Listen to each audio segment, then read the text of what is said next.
The cardboard storage crate in Daniel Reed's arms barely weighed anything. A ceramic mug with fading paint, his daughter's attempt at a rainbow, a phone charger wrapped too tightly around his hand, a slim notebook filled with tight, precise handwriting. That was all. He stepped through the glass doors of Atlas Meridian Corp. Without looking back, though the sound followed him anyway.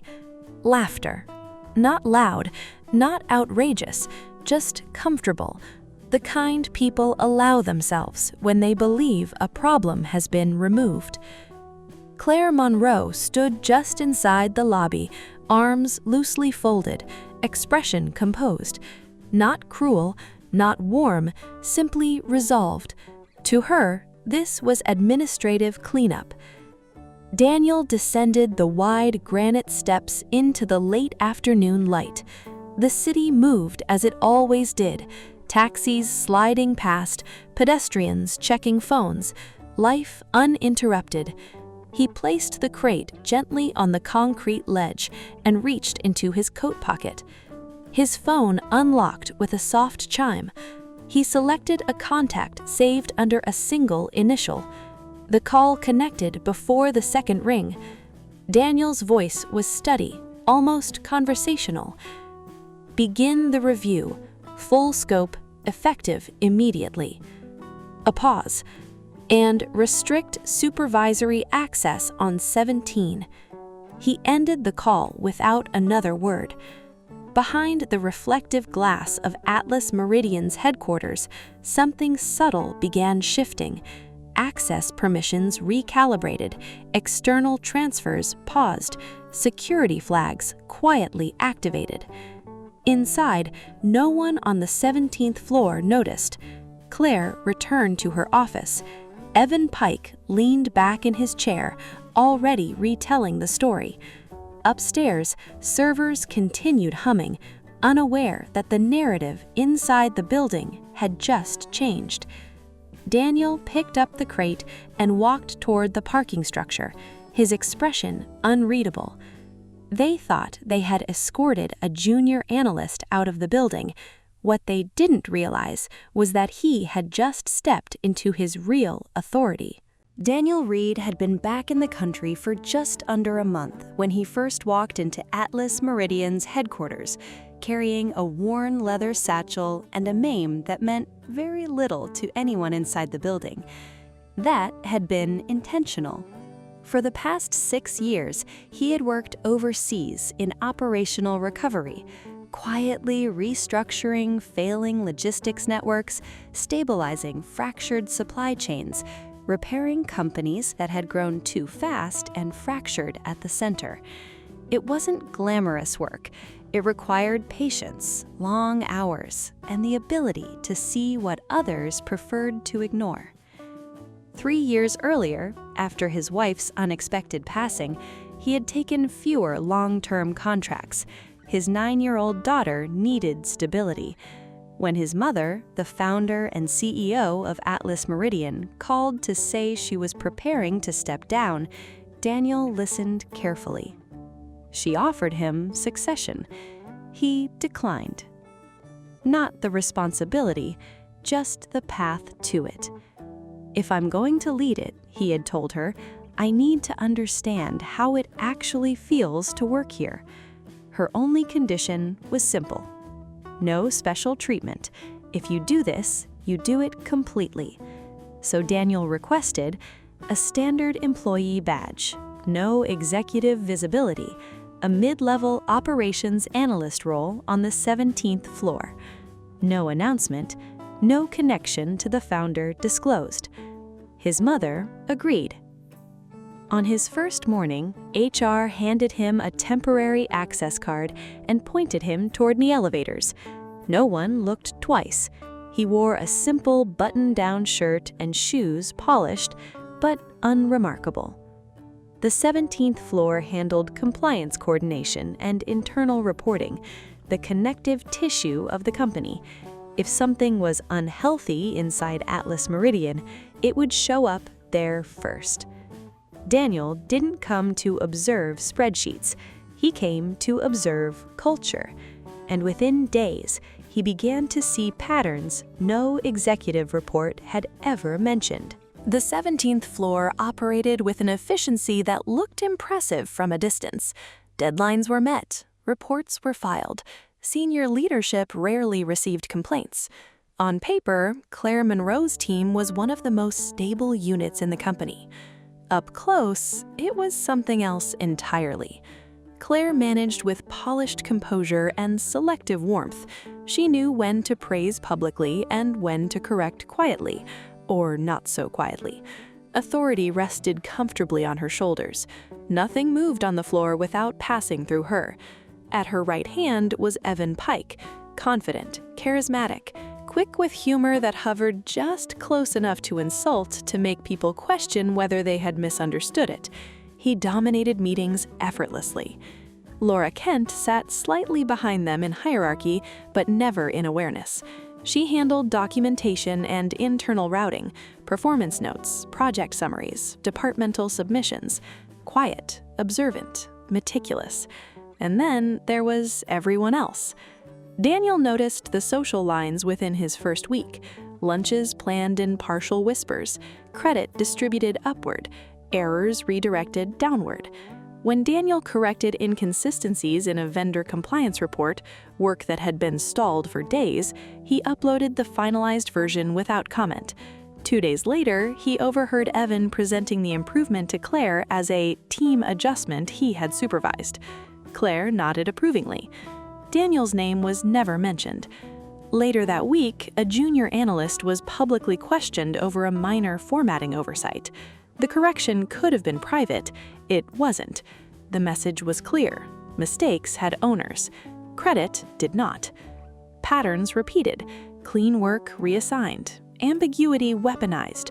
Deliverables sent late in the day with expectations of overnight completion. Nothing dramatic enough for HR, everything deliberate enough to shape behavior. Daniel didn't react. He documented. Because what he was seeing wasn't disorganization, it was a system. And systems, once mapped, reveal exactly who designed them.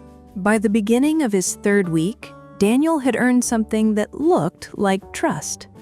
Claire assigned him to coordinate documentation for an internal compliance audit, sensitive material involving vendor contracts and regulatory certifications.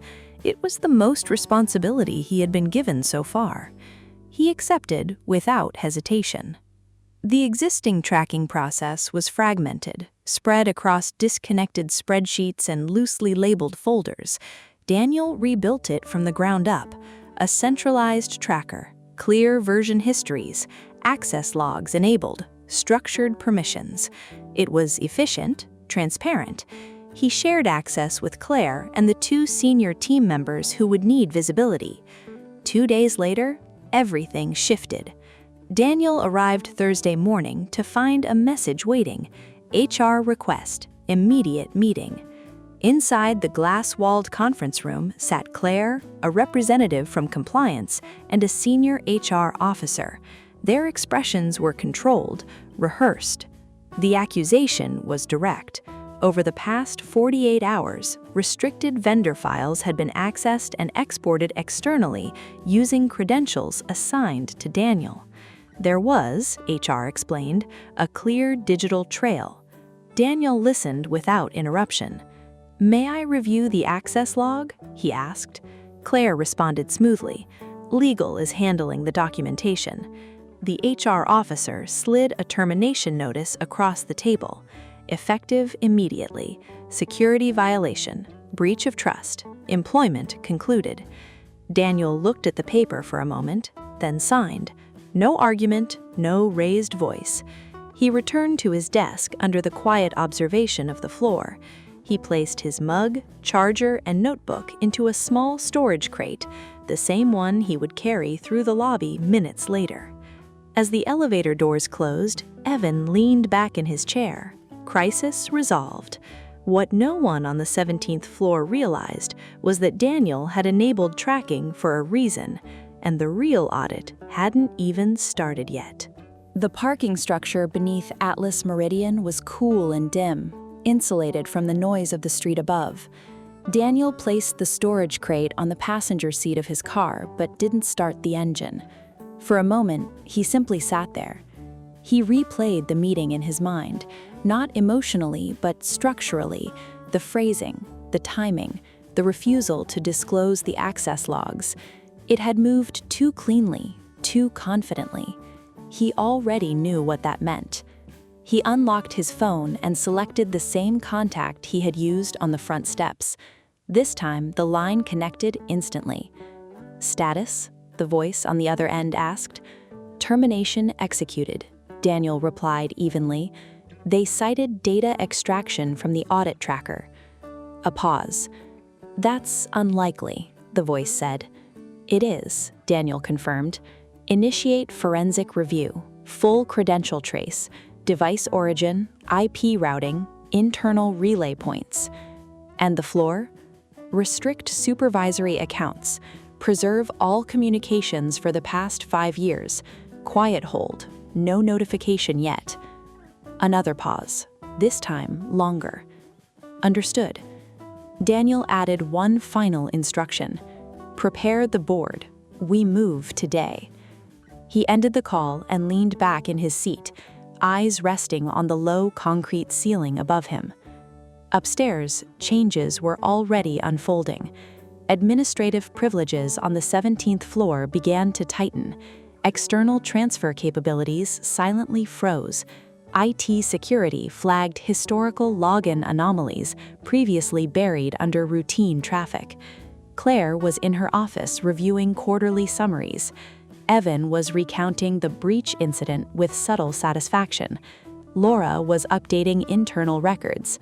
None of them noticed that the system was no longer entirely theirs. Daniel finally started the engine. They believed they had eliminated a liability. What they had actually done was trigger an investigation backed by authority far beyond their reach.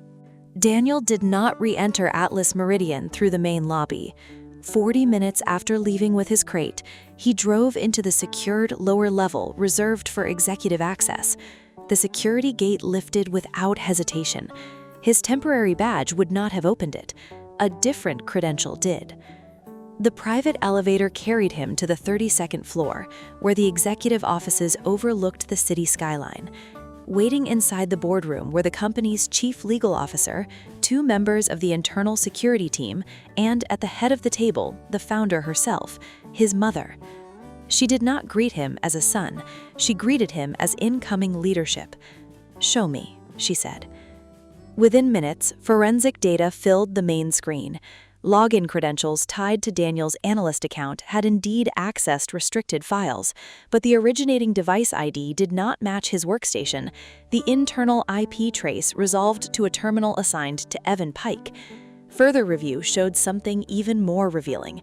Daniel's credentials had been accessed remotely after business hours from a supervisory override panel, authorization Laura Kent routinely managed.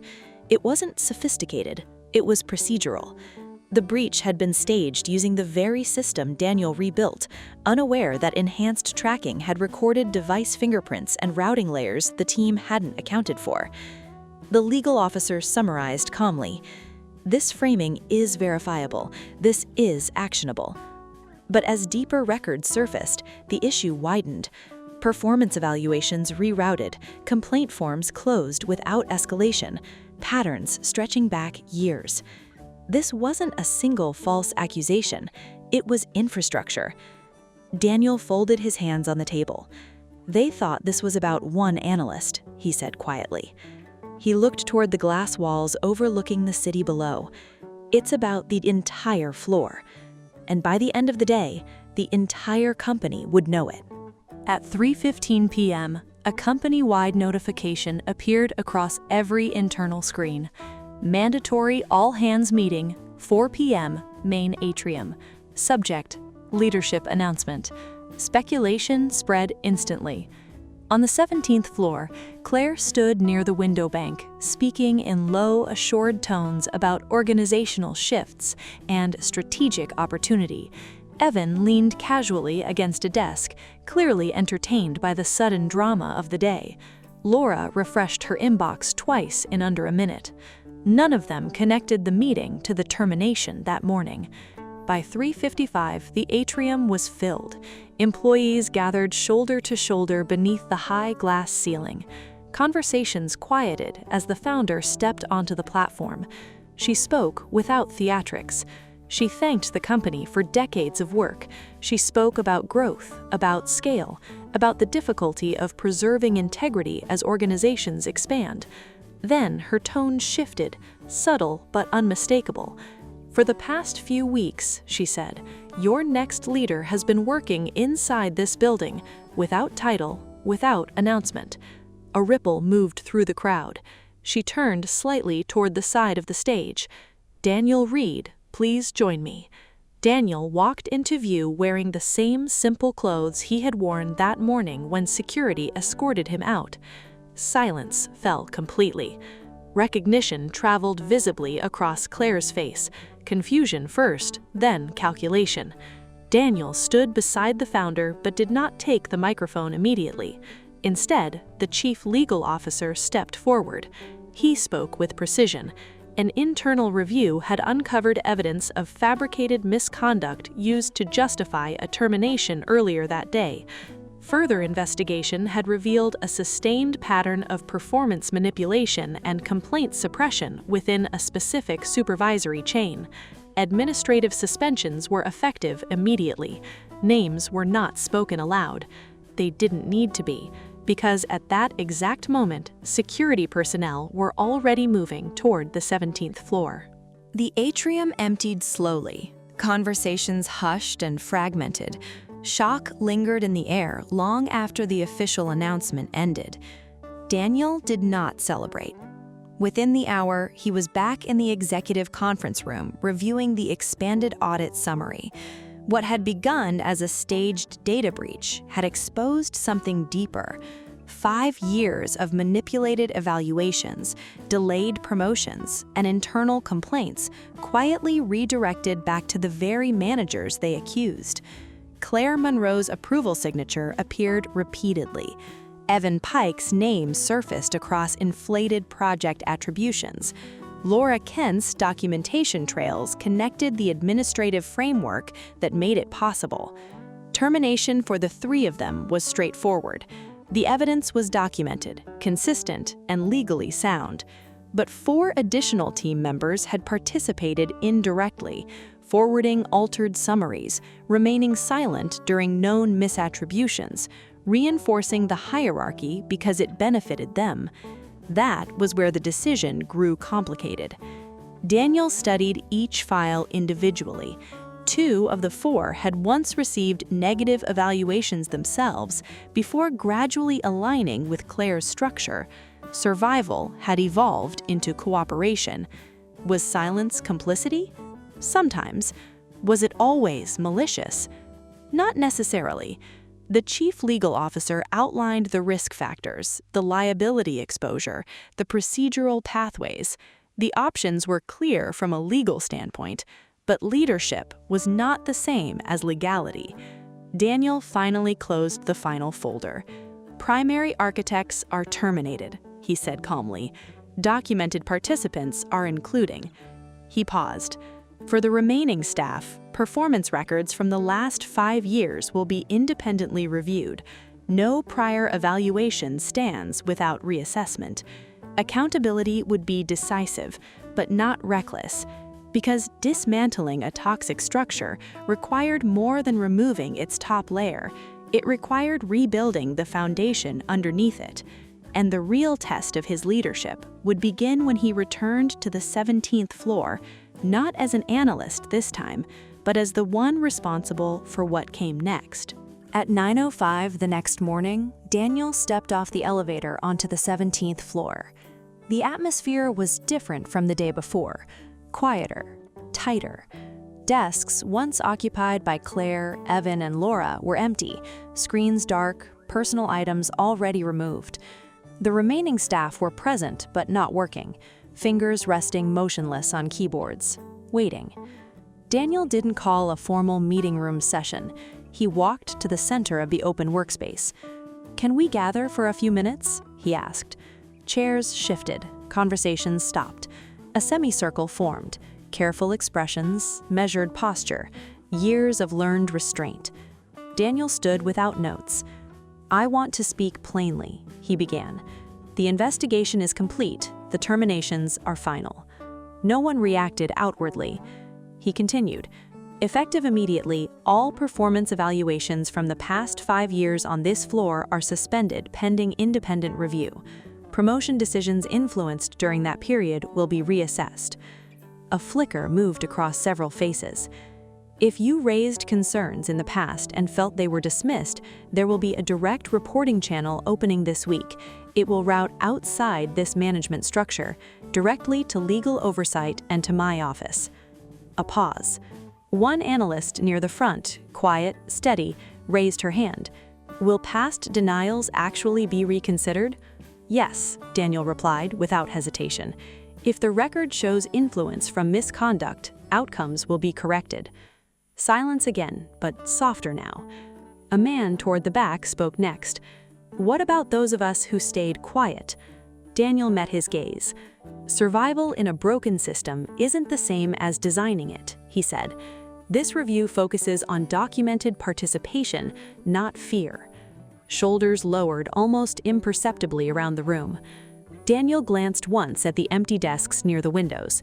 "This floor will function differently, not eventually, starting now." And for the first time since he had arrived weeks earlier, the silence didn't feel controlled. It felt uncertain, because uncertainty meant the old structure was truly gone. Late that afternoon, Daniel was reviewing restructuring proposals when his assistant notified him of a call holding on the secure line. Claire Monroe. He considered it for only a moment before nodding. "Put it through." Her voice was steady, but the polish had thinned. "I assume this isn't a social call," Daniel said evenly. "No," Claire replied. "I wanted context on record." She spoke carefully about performance pressure from upper management, about competitive departmental metrics, about inheriting a culture that already rewarded visible results over quiet contribution. She described long hours, shrinking margins, expectations that rarely softened. "It wasn't personal," she added. "It was structural." Daniel listened without interrupting. When she finished, there was a pause long enough to register. "Pressure explains urgency. It doesn't explain fabrication." Another pause. "The audit shows repeated alteration of attribution records, suppressed complaints, coordinated credential misuse. That isn't inherited culture, that's sustained choice." Claire's tone shifted slightly. "I gave 8 years to that company."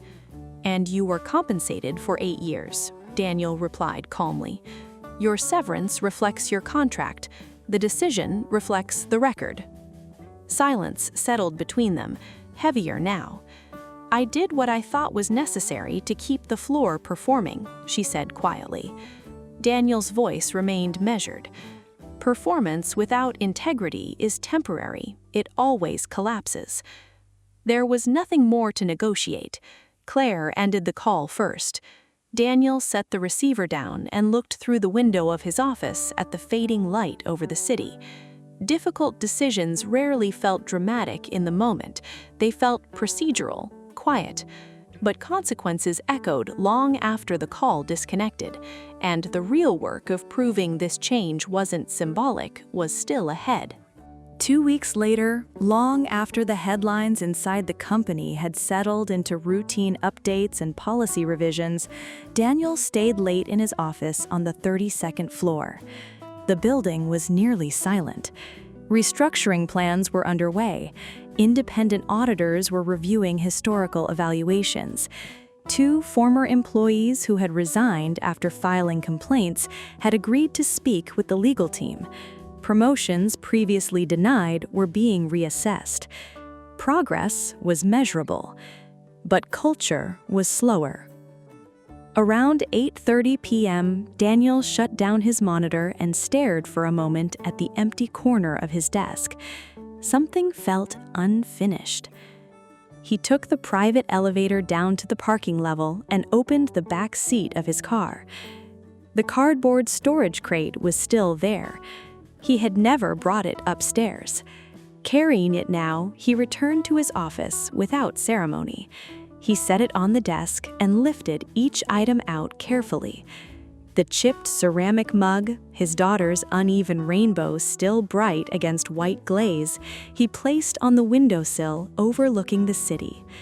The phone charger he plugged into the wall beside his desk. The slim notebook, filled with observations from his weeks on the 17th floor, he filed within arm's reach. None of the objects were valuable, but they represented something specific. He had carried them out of the building the day he was dismissed as insignificant. Now they sat openly in the office of the person responsible for protecting everyone still inside it. Power, Daniel understood, wasn't defined by the moment you revealed it. It was defined by what you chose to safeguard once you had it. He glanced once more at the quiet skyline beyond the glass. The investigation had ended. The rebuilding had only begun. And this time, he intended to keep looking down at the floors below so no one there would ever feel invisible again.